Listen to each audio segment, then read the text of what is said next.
My name is T, and I'm from Papakolea.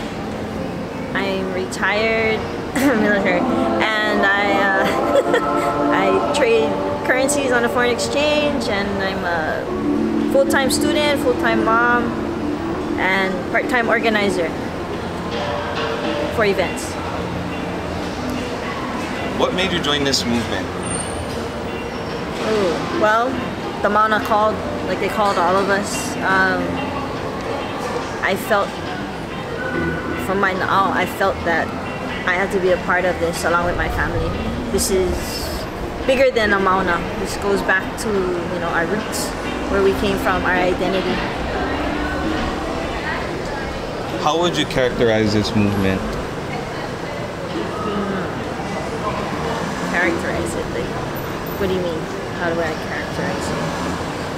If you had to put a name to the movement, you know, like what would it be? What does it mean to you? Oh, I would say definitely an uprise within the Hawaiian community, and very eye-opening for those who have the misconception that Hawaii is a 50th state. Definitely. Okay, and you created the Oahu Kia'i Happenings page on Facebook, right? Yes. And then what made you create that page? Well, I started it because I was missing a lot of the convoys that people were planning.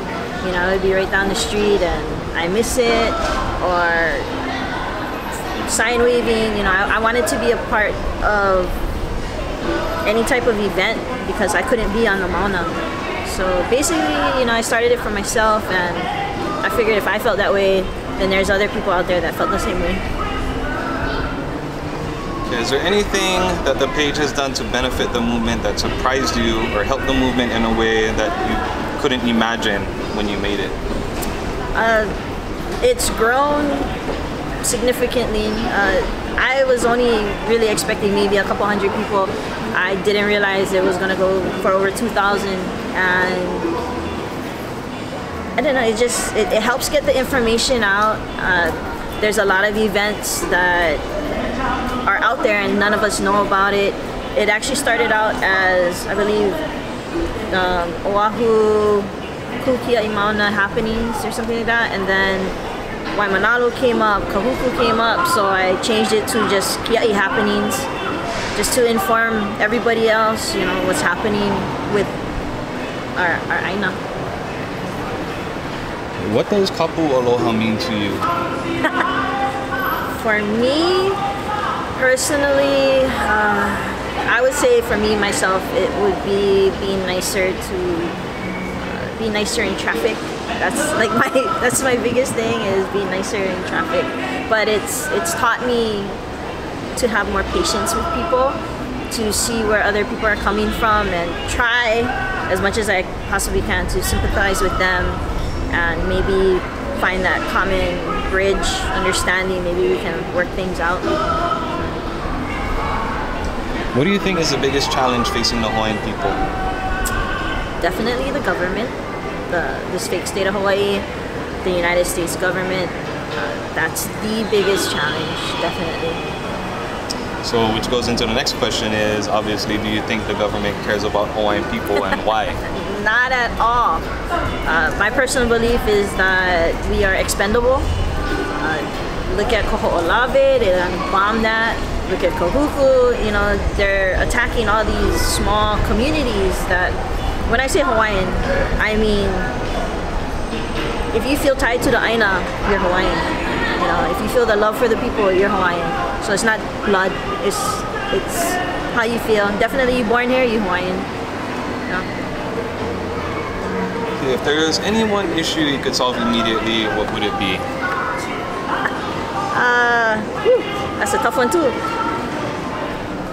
I would definitely say listen to the people.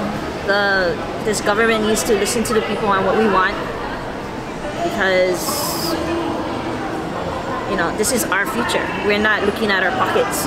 So definitely the government needs to listen to the people of this island.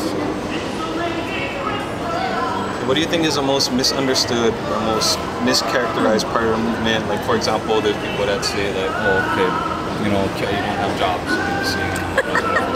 stuff like that. Oh yeah, that we're uneducated, that we're on welfare, that we don't have jobs.